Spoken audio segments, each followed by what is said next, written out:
Okay, so there's a scene in this movie where Loki throws Tony Stark out of a window, right? One of the pieces of glass they used during the filming of that scene is sitting in my room right now back in California. It's true, I swear, I'll even show you when I go back. For now though, here we go.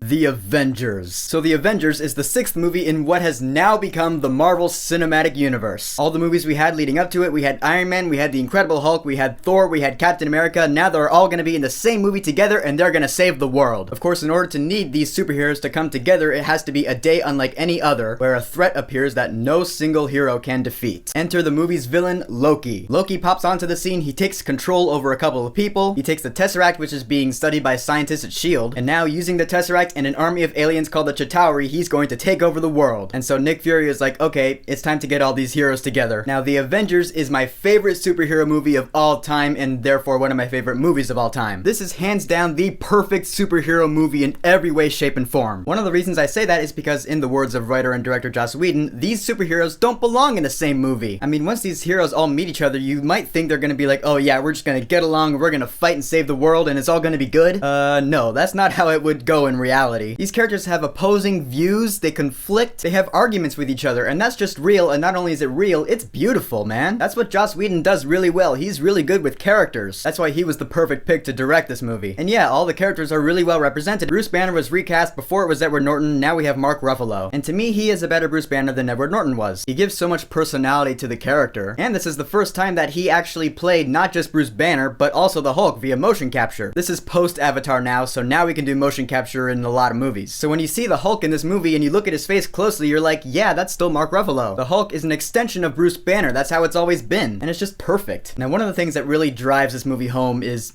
well, this is a spoiler alert. Then again, if you haven't seen this movie by now, you shouldn't even be watching this. You remember Agent Coulson, right? You know, he's that guy in the Iron Man movies and the first Thor movie who was working for S.H.I.E.L.D. Well, this is his final Marvel movie. Loki stabs him in the back right in front of Thor. I remember when I saw that for the first time in theaters, the whole audience was like, aw, man. It sucked, you know? He was a cool character to see in the movies. But Coulson's death is also what motivates the Avengers to finally put aside their differences and come together as a team and save the world. Dude, when it all comes to a head in New York City, Loki brings his Chitauri army down from space, including those giant Leviathans that you see them, you're like, how are the Avengers going to beat that thing? And when the Avengers finally assemble, dude, I'm telling you, it's like one of my favorite scenes in any movie ever. When Bruce Banner's like, I'm always angry, and he just turns into the Hulk willingly and just punches that huge Leviathan, and then it's that round shot where he goes to each Avenger. Dude, oh my god. This is like what makes it the perfect superhero movie in my eyes, because it's so classic. It is like one of those old Saturday morning shows, you know? The villain has come to take over the world, he has his army, and the superheroes have to come together to stop him. Simple, yes. Classic, yes. Memorable, oh yeah. And then of course the last 20 minutes of this movie is just all sorts of kick-ass. It's like some of the coolest action I've ever seen in a Marvel movie. It's the Avengers, they're just kicking the shit out of all these Chitauri. There's that one shot where it just goes to each Avenger and just shows what they're doing. Every time I watch that, I'm like, Joss Whedon, thank you for bringing me this movie. It's just, this is what every superhero movie should be. They don't make them any better than this. Everyone has their favorite superhero movie, whether it's The Dark Knight or Winter Soldier or the first Iron Man. For me, it's The Avengers. My only real complaint about this movie, it's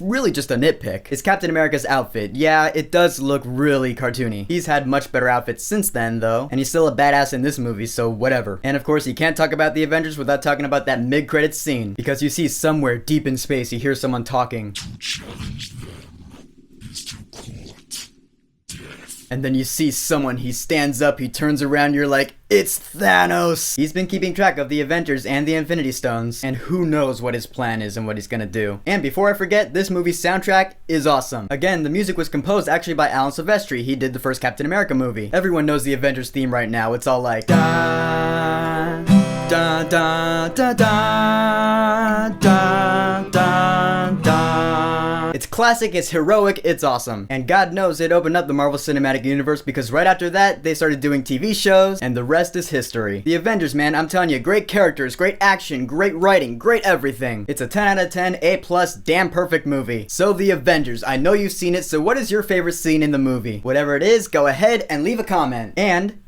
don't forget to subscribe.